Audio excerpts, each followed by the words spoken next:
For any science communication channel to note when they're wrong, and yeah, I was slightly wrong in my Komodo dragon video, and it was for a very...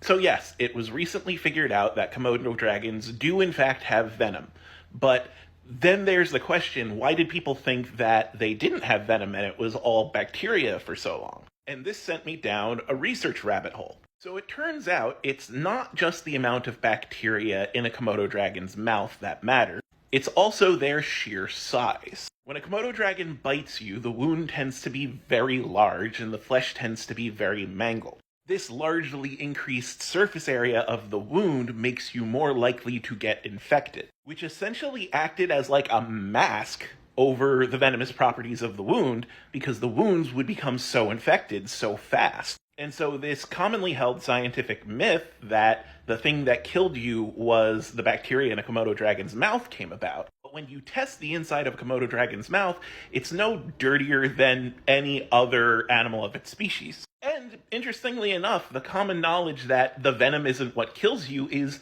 still largely true.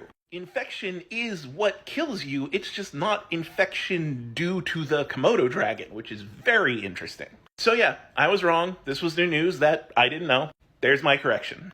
Side note, can someone think of a way that I can still make the quick science fact joke happen and also adequately put trigger warnings on my videos? Because the whole joke behind quick science fact, for those who have been here for a while, knows that anything that follows the statement quick science fact is going to be disturbing and like soul rattling. But a bunch of people who haven't been around here saw the Komodo dragon quick science fact and were like, put a trigger warning on it. And like they weren't around long enough to get the joke. And I don't want to trigger anyone, but I also want to make the joke work. So, you know, people who have a good mind for comedy and a good mind for making sure that people are protected in internet spaces, let me know your ideas.